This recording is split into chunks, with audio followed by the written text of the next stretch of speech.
Hi, in today's video, I'm going to show you how to find your account number on Citibank. So the first thing that you'll need to do is simply go and open your tab, type citi.com and hit the enter button.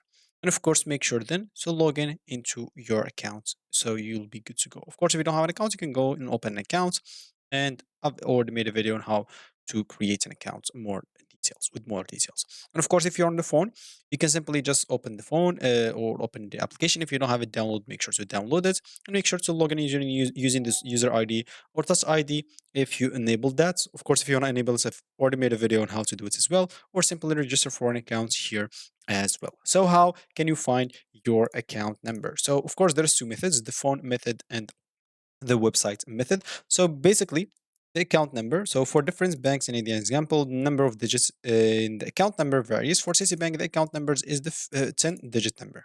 You will get, of course, your debit card linked with the Citibank saving account. All transaction made through this card, as well as the net banking or balance transfer, will be routed through the account or this account and will reflect the account statement of the same Citibank account numbers. How to find that account number?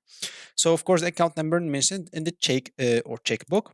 Towards the bottom, there will be numbers mentioned at the set of digits and the check numbers followed by a new space. And the next set of digits, which is the sorting code or IBAN of the bank, and this is followed by a few spaces. And then the last set of 10 digits is the account number.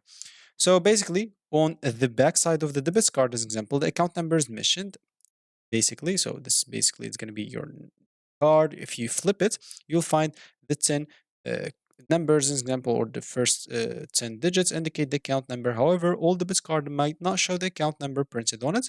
It might be encrypted in the magnetic stripe. So yeah, of course, if you have an account, all you need to do is just go and click on it and click on check normally or check an account. And you will find basically your 10 digits number right there, which is going to be the account number. If you're on your phone and once you logged in into your account, of course, you just click on your accounts, like the balance that you have in your account. Once you click on it, basically you can click then on account info. And then of course, you'll find here your account number. You can click on show and you'll be able to see it with the routing number if you want as well. So that's going to be it for me today. Thank you for watching and goodbye.